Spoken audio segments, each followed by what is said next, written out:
Lenin keyin u bilan yuridik masalada gaplashadi. Lenin yurist-ku. Lenin ziyolilarni nimaga shunday yomon ko'rgan? Lenin endi bilasizmi, intelligensiya bilan mana masalan sizni bilimingiz kuchli. Men ham masalan o'zimga yarasha bilimim bor, Nurbekniki ham. Biz masalan omi odamlarga masalan gapirsak, ular hech maqtab turadi-ku sizni. Domlalar zo'rsiz, ajoyibsiz deb sizga xush yoqadi. Chunki siz menga tengi yo'q ekan deb hisoblay boshlaysiz.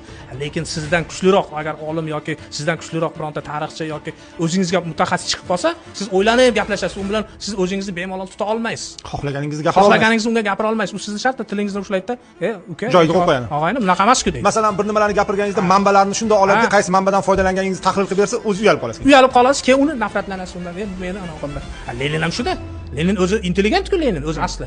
Unga ham masalan kuchli intelligentlar albatta unga yoqmaydi. Chunki qanday qilib Lenindan kuchli intelligent mendan kuchli odam qanday qilib? Masalan, mana Boboxon Salimov aytib berdim. O'sha Xorazmda, o'sha Xorazm xalq o'sha respublikasini o'sha yirik nimalardan namoyandalardan biri. Bu kishi qozikalon, Shayxul Islom bo'lgan, tasavvur qiling.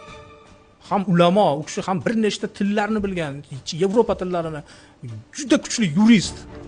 Lenin bilan uchrashuvga borganda Lenin qo'rqib ketadi bu odamning fikrlashini ko'rib. Moskvaga borganda u Xorazm o'sha respublikasini, ya'ni tasdiqlatib olmoqchi-da endi, uni hududi jihati, uni yuridik nimalarini. Chunki istaydimi yo'qmi, to'rt tarafini baribir o'sha bolsheviklar egallab turibdi. Avtonomiyada hali u mustaqillikka erishishga u nimasi yo'q.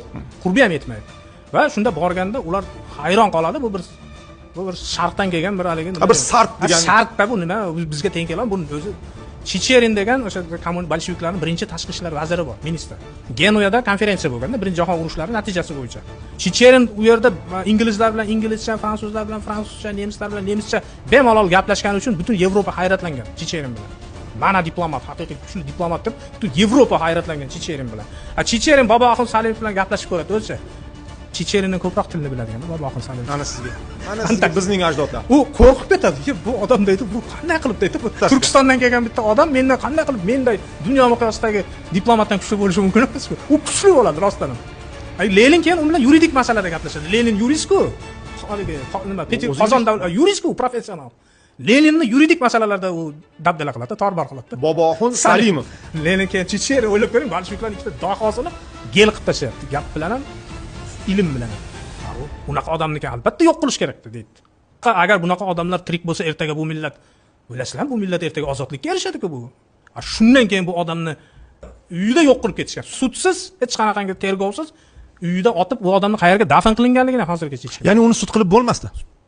Joyida otib yo'q. Nima deyshadi unga? Masalan, hammasiga javob topib qo'yadigan odam. Shunday. Mana tasavvur qiling, qanday odamlarni mahv qilishgan. Mana terror, mana qatag'on.